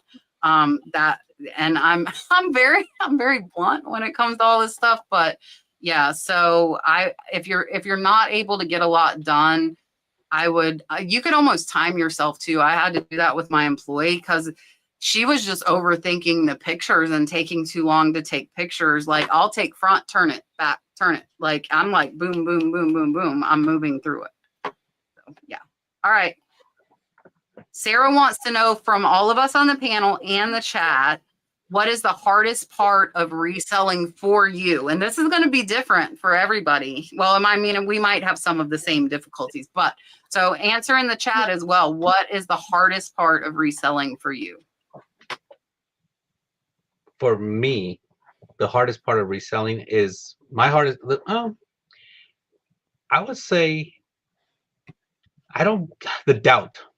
And it's really weird, the doubt, because sometimes I know what I'm doing, but sometimes I doubt myself. And that's the hardest part because like everybody's been there.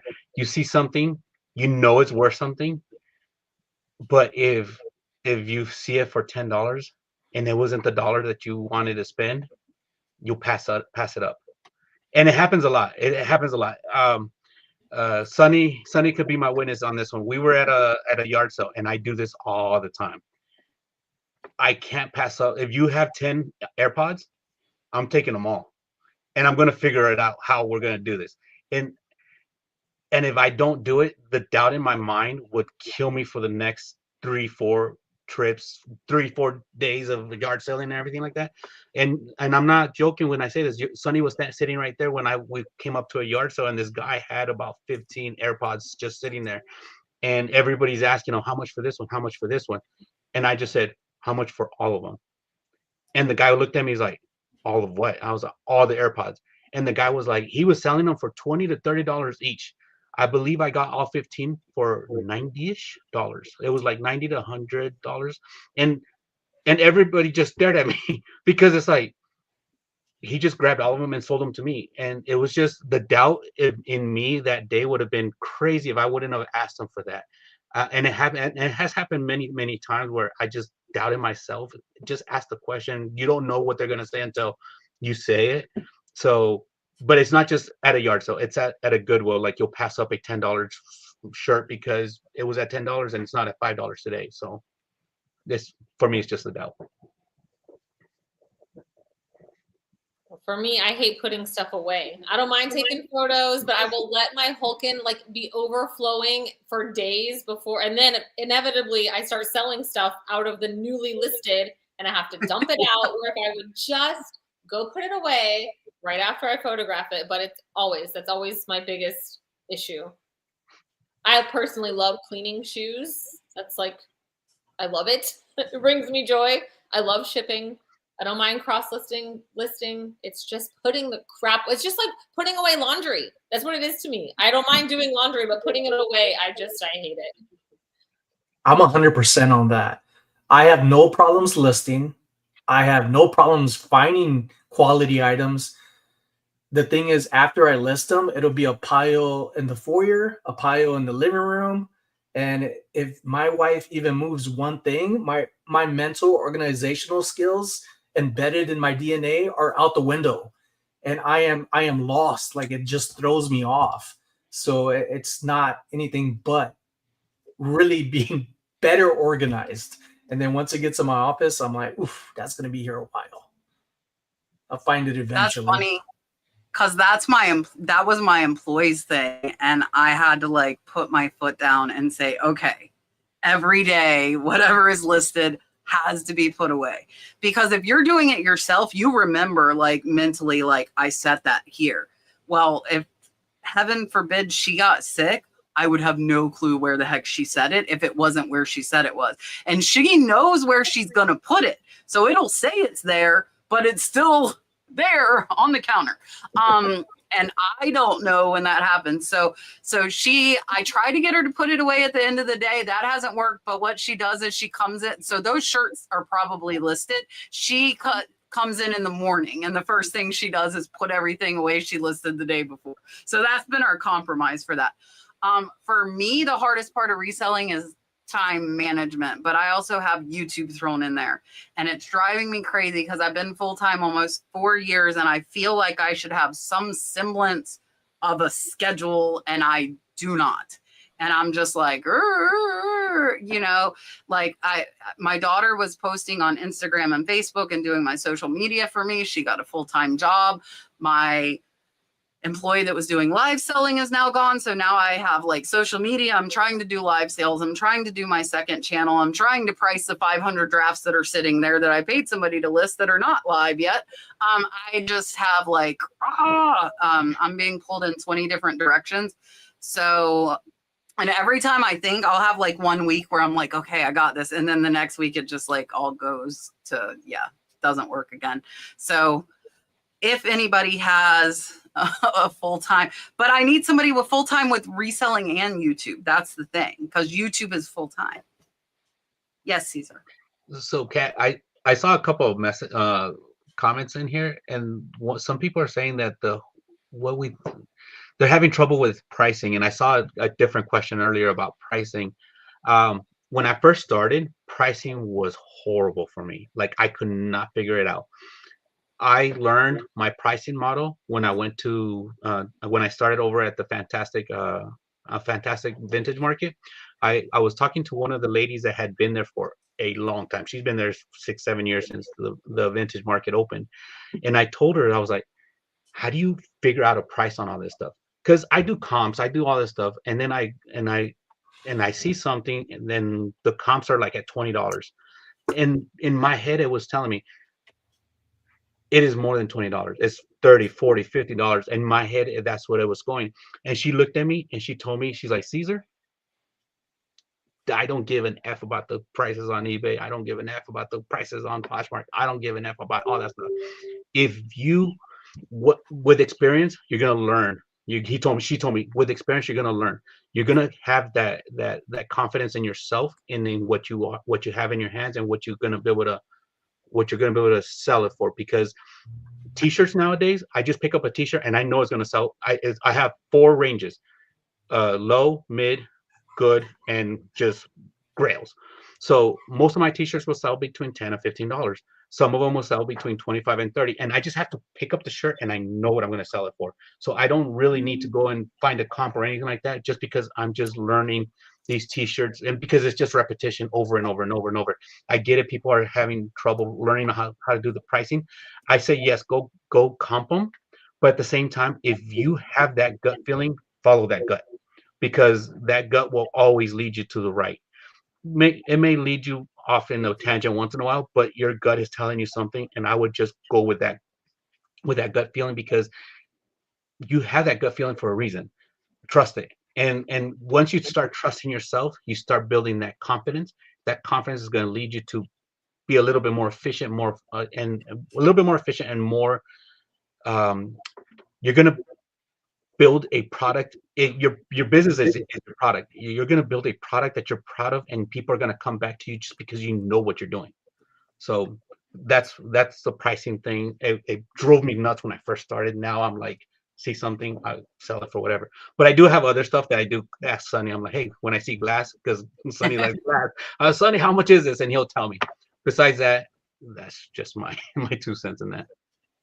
Yeah, I think a lot of people over worry about it because they worry about underselling something. But like we were talking about earlier, as long as you make the profit you want, let it go. Like don't, like, you cannot know everything. There's no way to know everything. It's okay for somebody else to make a profit. You don't have to be the end seller. You know, they can sell it, they can make it, they might make it at a booth, they might make it on eBay, you know, as long as you're happy with it. That's the big thing.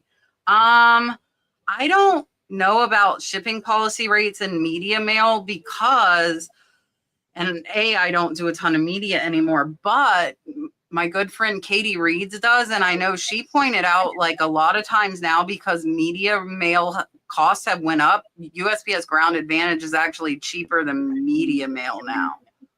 So I wonder if they pulled the option for media mail, because it's only available in certain categories too. So you might not be able to have a policy across eBay for it, was my thought on that. Anybody else? Anything? Nope. I need to try and get Katie back on. Katie and I talk every day, and she does books. But she has a little Brindle, so it's hard when you have a little one by yourself. Teresa said she wanted to thank Sonny and myself for information last week for German incense cone burners. She said she may hit us up sometime too. This is a good question. If you're newer, you might not know. And I think those of us that are experienced kind of take some stuff for granted that, you know, we think everybody knows, but not everybody knows. So Sandy says on her eBay listing, she has the option to send an offer, promote the listing, and share it. So what is it meaning when it's asking her to share that listing? I've never used this, so I do not know. Yeah, I don't use that. I don't use it either, but I'm clicking it up on it right now, and you could send it to Pinterest, Facebook, Reddit, WhatsApp, X, which is Twitter, LinkedIn, and so on. It's just having the link for you to share it. Like that too. It's the same thing as sharing it elsewhere on Poshmark, besides Poshmark, I guess. Yeah. All it is like you can, like, like if somebody asked me about something, I could share the link to them. I used to, like, when I posted to Facebook Marketplace, I would let my listings and people would like unfriend me because I post so many items a day. Could you imagine sharing 50 items to my friends every day? They would like not be my friends anymore. They would I unfriend wouldn't you. be your friends. They would unfriend me. I would unfriend. I would So unfriend yeah, you. I would No, I unfriend me. wouldn't. No, I wouldn't. I wanted to put this up here because these were the cutest things ever. Susan said George mentioned me in one of his videos the other day. He bought some tiny paintings. They were the cutest things. They were like this big and they had, look, it's focusing on me. They were like 2 inches and they had their own little easels and they were hand painted. And I bought like all of them that he had. They were absolutely amazing from an estate that he got. And so now maybe I need to message him and be like, George, you want to sell me the little pictures? Because I love miniatures of anything. All right, Dawn wants to know, when you cross list items, are they the same price on each platform? Like, are you listing the same on eBay as you do on Whatnot? And I think she means static Whatnot, like Whatnot Marketplace, not like a live listing. So I believe it is the same price. I don't do the cross lister. My wife does. I believe when she does cross list, it changes. It puts the same price. I think you can go in there and change the price on the platform itself. I don't know if it changes anything on the cross listing, but like I don't know if it disconnects the cross listing after a while. But I know that you can. I know you can change the price after you cross listed it. I used to change my price, especially when I was on Citizen. I would always price higher on Poshmark and price lower on Mercari and eBay. But these days, I just have one price for across the board. But I know, like on Mercari, I always accept offers because there's a cap over there. But these days, like I said, my mindset has definitely changed over the years. If someone's willing to send me an offer, I'm probably going to take it. So I just have one price, and like I price things like $32, wanting to take 25, 38, knowing I'm going to get 30. I send out 20% offers basically across the board. So I price my items 20% higher than I want to make. I agree with I did a lot of what Amanda was saying. When I did cross list, I just had offers available. That's the only time it changed, when I got offers. But I try to just have everything the same, because I did have at one point change the price, say on eBay compared to Poshmark when I was cross listing. And the person said I could see a better price on eBay than this one on Poshmark. And it was my item. So I was like, oh, go ahead and buy it. And they did. And they found out like, oh, it's the same names. Coincidence? I don't know, but it was pretty awesome. Yeah, so I'm like Amanda. I used to price different on all the platforms, and now it's one across the board. Etsy, I used to price up like 20% for Etsy. I never did for Posh, but I know a lot of people do, because people lowball, I feel like, worse on Posh than they do on other platforms. I'm like Amanda on Mercari. If I get an offer, I'm probably going to take it, because I think their max is like 20%. They cannot ask for more than 20% off when they send an offer. So 9 times out of 10 on Mercari, I'm accepting the offers. But for me, it was just not worth. Like, it was like pulling my hair out to, like, I'd have to calculate like times 1.2, because I thought I could get 20% more on Etsy, and I just said forget it. And mine are just the same across the board. Where did it go? I don't know. Oh, there it is. I just want to get everybody on the panel. Like, Amanda might surprise us on this one, but so she said there are people selling items for 99 cents, and she's saying, why bother? She feels it's a waste of time. I have items for 10, but she tries to do more. So, like, what do you think about like selling something for $1 or $2? I wouldn't be against it if I had multiple items. Like if I'm picking up 10 if it's just one item listing for 99 cents, I probably wouldn't do it. But if I have multiple items, I would, just because my cost of goods, like I said, I talked about earlier today, my cost of goods on all these items are usually very, very, very low, and I'm talking pennies. So if I have 10 of a sticker, let's just say a sticker, and I would put it up there for $1, 99 cents, and let it sell. It sits there. I don't have to worry about the listing again. Once it sells out, it'll just run out, and then if I get more, I just restart that listing again. See, I would never sell anything for $1. Like on Poshmark, my lowest price is $5 because then I'm going to make $2.05. So to sell something on eBay for $1, unless you're really charging up on your shipping, like I'm not going to lose money. And I know for all of my items, whether it's kids, women's, men's, everything that I have, I could take to a buy, sell, trade store and make at least $1 cash right then without wasting my shipping supplies. So 99 cents is too low for me. I would say $5 is probably my lowest across the platforms. I'm trying to think why somebody would sell something for 99 cents, and it has to maybe be like what Cesar said, having quantity items. I've come across so many things. There are bracelets. I don't know if I have them here, but they were the Lance Armstrong bracelets. I came across like 240 of them for around $8, and at the time they were selling immediately for around $15, and then they started going down to $3 because shipping with eBay was changing through USPS. So it no longer made sense to sell them for as little. But if you find a million bracelets that you know that's going to sell for 99 cents or $2, I mean, I would go for it. It's an easy listing. You're just one listing, change the quantity, and you are golden. Yeah. Yes, Cesar. So I get what you guys are saying. I will sell anything for 99 cents too. But the reason I would do that is because my cost of goods, like I said, my cost of goods are so low. And then I don't know the last time I bought shipping supplies because these storage units, every envelope I find, I keep. Every box that I find, I keep. So when I buy a storage unit, everything that it comes out of it, I try to maximize my value for it. So when people are talking about like their costs, their shipping costs and all these different things, I've already included all that stuff in when I'm buying all these storage units, because I bought a storage unit of nothing but packing material one day. I didn't know it was packing material, but I have bubble wrap for years. I have bubble wrap for years. I have envelopes for years, boxes for years. So I'm a little bit more of the exception than the norm. So that's why I'm willing to do certain things like that as well. And like I said, if I find something at a great value, I try to pass it on too. That's just my personality.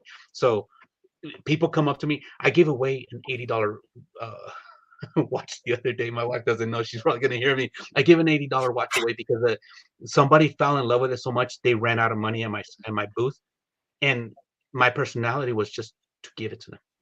And I'm okay with that because I had already made profit for the weekend. I had made all these different things, and it was just, I made somebody's day, and they're gonna come back and shop with me later on again, and it's made them happy, made me happy. So that's why 99 cents I'm not against. I'm just trying to figure out though, like 99 cents, like I was with just the fees. It's like always going to end up in a loss though. And like it said, unless you have your shipping at $3 and it literally costs you $3, then you would profit 15 cents. But they said 99% of the time, if you sell something for 99 cents, you're coming out at a loss. Are we talking about 99 cents at just the item plus shipping, or are we talking about just 99 cents? No, plus shipping. Yeah, but you've got fees, like you're paying fees to eBay. That's why, like on Whatnot, I used to do dollar starts. Now I won't do lower than $3 starts. I say that, and I'm probably going to do a $1 blowout in a couple weeks, but because the dollar ends up like 35 cents or something, and I'm like, man, like, and then if I paid for the envelope, then that's when we're getting into like losing. I don't think the 99 cents is a scam. You got to think there are these companies. I watched like one of the book ones that they're making like 20 cents a book, but they're selling thousands of books. So they're working on a quantity, like mass sales. I like when Sonny says, oh, if you find something for 99 cents and there's a million of, that's $1 million. Me, I'm probably going to lot 5 of them up for $4.99. Like, so I don't lose out on the fees, and then still get it. So I don't have 99-cent listings, but if I had 1,000 items of those same one, I wouldn't mind doing the 99 cents because I am not losing on that. So, but I would never do a t-shirt at 99 cents because there's no way I can make my right, not a single item. But correct. If it's quantity, you only list it once, you sell it over and over and over and over. that's a different thing. And I think like Cesar was saying, like with like giving it, like I was just talking about Katie. Katie posted the other day that Izzy, her daughter, her backpack kept breaking. And she was asking people for recommendations on good backpacks. I just got a Toomey backpack for $5. Heavy duty, really nice. I said, hey, Katie, I'm going to send you this Toomey. Is it worth a lot? Yeah. Is my friendship worth a lot? Yeah. So I mailed off a nice Toomey for Izzy today, and clothes for Brindell because Dalton's clothes too small. Yeah, Toomey is a name you need to know. I will tell you, I took the Toomey tag off it, and I will sell it and make my $5 back. I won't lie. Izzy didn't need the tag. But it was a really, really nice Toomey. And here's the thing. Here's the given. It comes back, and then I'm going to let everybody say bye. I got that Toomey backpack for $5 from the lady I give all of my stuff to for free at the flea market. So anything I don't want to sell, because she sells a lot of $1 and $2 clothing, I give her the stuff in lots that I don't feel is worth listing on eBay. I give it to her free. I don't try and make her buy it. I give her every single thing free. So when I went in there and she had that Toomey backpack, she sold it to me for $5. And then I brought her a ton of, Dalton moved out. Dalton moved out of my room, guys. He is 7. And for 4 nights, he has not lived in my room. I am like so excited about this. So excited. He moved out of my room. But so I brought a bunch of his books that were like, lower reading level because he's in 2nd grade. He reads excellent. I brought all of that to her and said, give it away, sell it. I don't care what you do, because they have tons of traffic at the flea market. And she's like, my grandson's 3. These are great. And I spent tons of money on those books.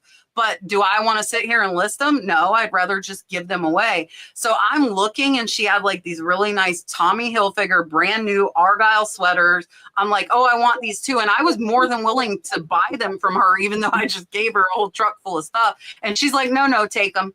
And she gave them to me free. So, I mean, that's the whole, like, if you give it, it'll come back. And when I find stuff at her booth, she lets me pay, but she doesn't charge me as much as she would because I give them tons of inventory. But I don't expect it. I'm more than willing to pay full price for her because I'm not giving her stuff and expecting something in return. That's not why I'm doing it. I'm giving it to her because she'll take everything I give her, and it's convenient for me.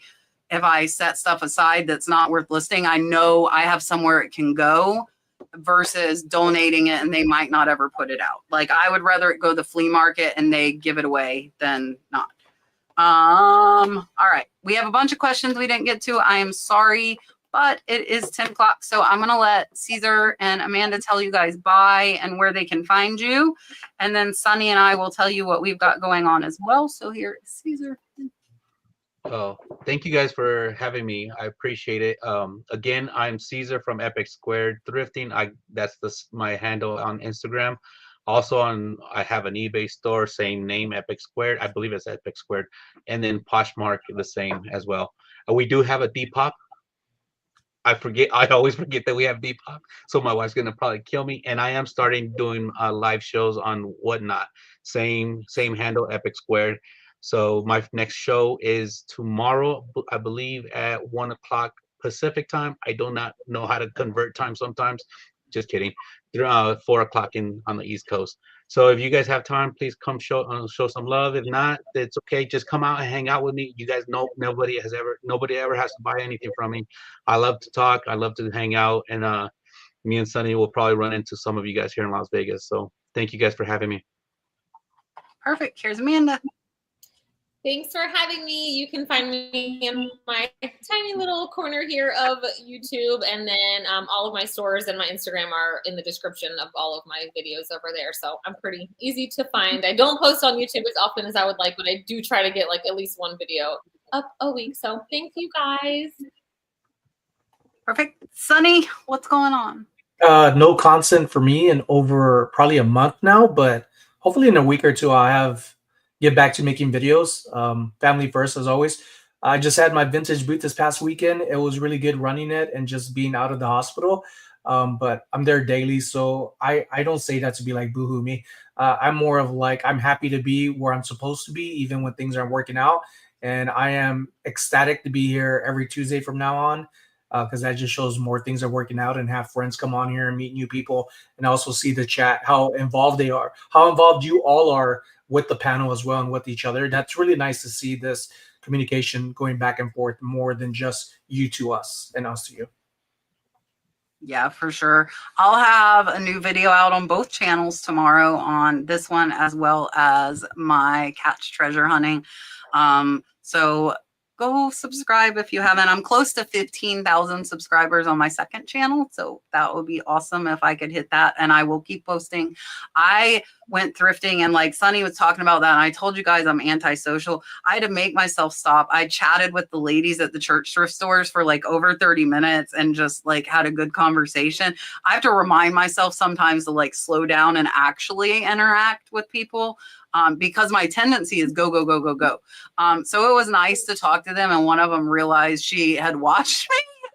We had talked 30 minutes and she had no clue who I was until the end of it, when I said, oh, I do YouTube too. And she's like, oh my gosh, and realized. So that was fun. But yeah, definitely. I know. Yeah. If I drink, that's definitely a good antisocial fix. I agree with that. I appreciate Cesar and Amanda coming on with us, and Sonny for being here every week. Oh, let me see. I think we actually need to find another person next week, Sonny. Hold on. Let's see. Well, who she's is looking. on. Well, Kat's looking at the roster. I think we have people next weekend, but if not, No, if we you're have interested- Julio, Mexican picker, but we don't have anybody with him. oh, I'll see. I Unless could, you did somebody and didn't tell me. So we might not need I think anybody. I might be it. But with that, folks, if you want to come join us, let us know. Let Kat know, or I know, and we talk back and forth and make sure you're on the roster. So if you're interested, let Yeah, us know. for sure. All right, guys. Thank you. We couldn't do it without you guys. We will be here next Tuesday.